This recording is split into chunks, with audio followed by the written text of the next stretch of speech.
O desejo de ter um filho tem levado muitos casais ao consultório do médico especialista em reprodução humana. E as técnicas avançam a cada dia. A novidade do momento é o rejuvenescimento ovariano.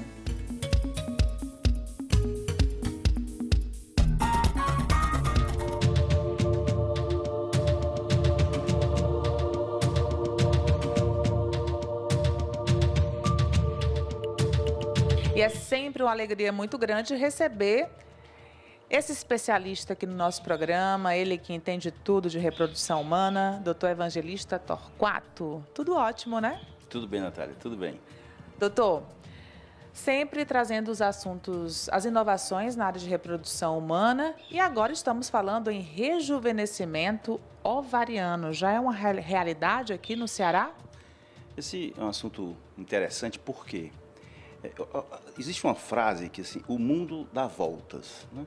Essa frase a gente pode empregá-la para muitas coisas. E eu diria que o conhecimento também, ele dá voltas. E ele vai lá atrás, às vezes, alguma pesquisa que ficou esquecida, para trazer isso para a realidade e abrir um leque de novas opções. Por um longo período de tempo, achou-se que o ovário não poderia ficar mais jovem. Que o ovário, as mulheres nasciam com os seus óvulos e aqueles óvulos passavam toda a vida até se acabarem, que não se poderia tentar rejuvenescer. Apesar desse fato ainda ser um dogma verdadeiro, mas já há técnicas que mostram que isso pode ser questionado. A gente teve agora este ano, a gente teve em Bilbao e teve em Genebra, um congresso, foram 2 congressos onde esses assuntos foram abordados. E nós tivemos a oportunidade de ver técnicas que surpreenderam, de uma certa forma, o mundo. Por exemplo, eu vi um grupo do Egito e um grupo espanhol também tirar sangue da mulher, tirar sangue dela, fazer uma espécie de centrifugação desse sangue que tirasse a fração rica em plaquetas. E as plaquetas são células maravilhosas, sobre vários aspectos, uma célula espetacular. Então, esse plasma rico em plaquetas foi injetado no ovário de mulheres, inclusive na menopausa.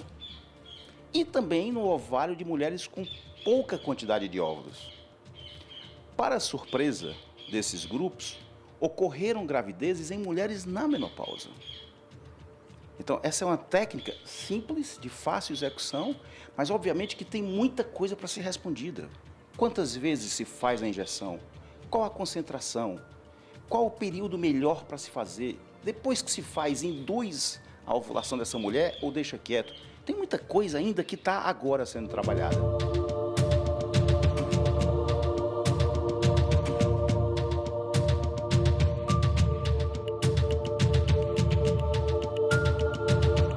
Os resultados são muito iniciais. Para você ter uma noção, eu vou apresentar um resultado específico de um grupo egípcio que ele pegou 34 mulheres na menopausa, fez esta injeção, dessas 34, 16 voltaram a menstruar, porque isso é uma contra-regra.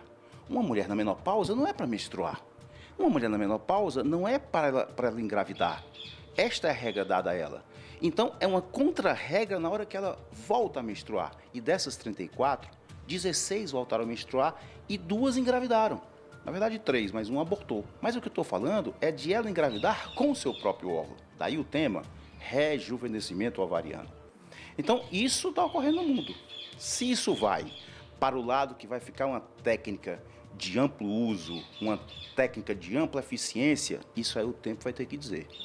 Você já aplicou aqui no consultório? Sim, já apliquei. E os resultados aqui? Aqui a gente já teve resultados muito bons em termos de produção de óvulos. Paciente que produzia um óvulo passou a produzir 5, 6, ou seja, dando outra possibilidade. Mas também tivemos paciente que só fabricou um óvulo quando foi induzida, anteriormente fez a técnica e depois só fez um novamente. Então, como é que eu falo? Nós não temos ainda segurança plena da técnica, porque é muito novo. A nível de Canadá, aí já é uma outra técnica que vem sendo aplicada. Lá é bem interessante. Por quê? Porque a gente descobriu que o ovário tinha células-tronco. A ideia é que não tinha células-tronco no ovário, mas tem células-tronco. Então, lá no Canadá, eles estão fazendo biópsia nesse ovário, centrifugam esse pedaço de ovário e retiram só a parte das células-tronco, porque nessas células-tronco tem uma organela chamada mitocôndria, que é quem faz a energia da célula. Aí ele pega esse concentrado de mitocôndrias dessas células-tronco lá do ovário, e quando esta mulher vai fazer a fertilização dela, ele coloca essa papa de mitocôndrias dentro do óvulo, melhorando o potencial deste óvulo envelhecido poder conseguir virar um embrião saudável e o nascimento de um filho. Esse é o grupo canadense, é uma outra técnica. Então, mas as duas de rejuvenescimento ovariano. Sim, sim. E as indicações? As indicações para os pacientes que ou estão na menopausa, ou então para pacientes que têm uma reserva de óvulos muito baixa. São as duas principais indicações. Mesmo mulheres novas? Mesmo mulheres novas. Eu tenho um paciente com 20 anos na menopausa. Eu já tive paciente com 20 anos na menopausa, por outras características, por outras condições. Tem também um centro japonês que ele fez uma coisa interessantíssima. Olha só a sacação do japonês. Ele pega o ovário de uma mulher na menopausa e tira o ovário.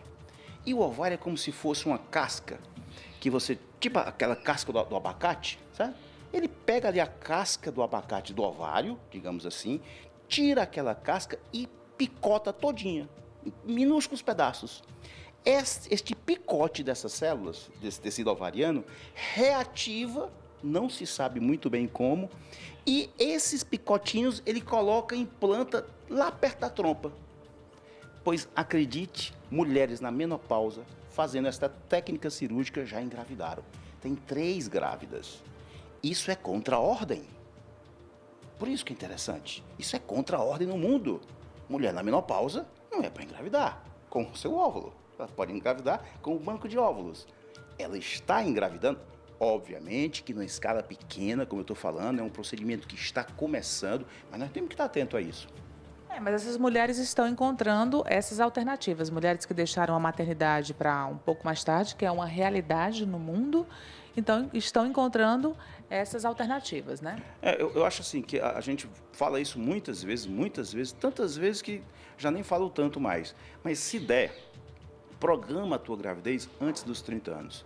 Se não der antes dos 30, vai no máximo até 35, mas não estica além disso. Por quê?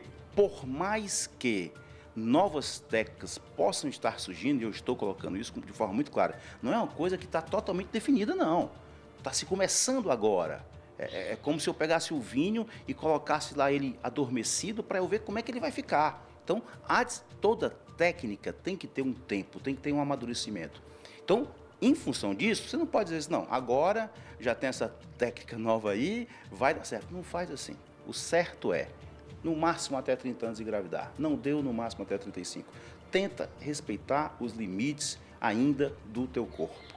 Obviamente que, se você não está nessas condições, e aí é muito bom que se saiba que alguma coisa está sendo feita, que o conhecimento pode estar dando um salto de qualidade agora em relação a um paradigma, a mudança de um paradigma. Ou seja, se você está na menopausa, você não pode engravidar. Pera, talvez você possa. É isso que a gente tem que estar alerta. Mas não pode colocar isso como um fato, digamos assim, de domínio público, que a técnica vai dar certo. Não. É um início, é uma nova fase que pode estar vindo. E a gente tem que estar perto disso o tempo todo. Até porque quando o casal chega aqui, doutor, então é conversado, né? Há uma conversa com esse casal e é feito todo Vocês agem de uma forma que todo o tratamento é muito personalizado, é muito de acordo com a necessidade de cada casal, de cada mulher, de cada homem. Então, para cada situação, existe um tratamento mais apropriado, né? Olha, tem uma coisa interessante de reprodução, que é assim, para mim, uma camisa não cabe em todo mundo. É simples isso. Cada caso, cada situação, cada paciente, cada história, cada doença presente, para poder definir uma conduta. E nesse ponto, a medicina, pelo menos aqui a que a gente pratica, ela é extremamente personalizada. Não há um protocolo único para todo mundo. Isso não existe na medicina. Um protocolo para todo mundo. Como eu estou falando, uma camisa não cabe em todo mundo. Doutor, e as pessoas que tentaram, não conseguiram ainda. Existe um número, existe um limite de tentativas ou não? Não, não existe assim você só pode fazer tantas vezes, não existe isso. Até porque recentemente saiu um trabalho um trabalho de corte, que a gente chama. O trabalho de corte é um trabalho que observa uma população durante longo tempo. E uma população de quase 20 mil mulheres foi observada durante 20 anos. E o que a gente observou nesse trabalho é que o câncer de mama não está aumentado. E sempre havia uma correlação com hormônios. Então, assim, como a gente trabalha com hormônios, sempre há um receio do câncer de mama. E esse trabalho praticamente sepultou este receio, ou seja, os nossos tratamentos não aumentam a incidência de câncer de mama. Então, este número que você está colocando aí, ele, digamos assim, não existe. Não existe um número que você tenha que parar. O que, na verdade, existe, para você ter uma noção, isso é um dado importantíssimo, é uma doença que afeta demasiadamente o juízo da gente. E isso é incrível, não é uma questão financeira. Não é uma questão financeira. Mas não é o tanto que é a parte psicológica. Olha o dado que eu vou te dar. 50% dos casais abandonam o tratamento após a segunda tentativa. Olha o impacto que essa doença é capaz de fazer. Cuidar bem do juízo, tentar manter-se firme no tratamento, não desistir, ir atrás dos sonhos. Porque também, assim, quando a gente chega lá, é bom demais. Hoje mesmo, agora, uma paciente de São Luís, o teste deu positivo, e era uma paciente extremamente difícil. E lá atrás, ela já andou em vários centros, acabou que, por uma sorte, acabou engravidando com a gente, vamos colocar assim. E agora que eu fui transferir, há uns 10 dias atrás, o teste dela saiu hoje, ela disse assim, você sabe quanto tempo eu estou aqui? Eu disse, não, 10 anos. Poxa, 10 anos. Olha o tamanho da caminhada. Persistência, né? Mas não desistiu. Deu certo. Isso é igual o acesso. Doutor, obrigada, viu, querido? Tá bom, até a próxima aqui no Check-up. Muito obrigada por esses esclarecimentos aqui sempre tão importantes no nosso programa. Okay. Até a próxima. Até a próxima.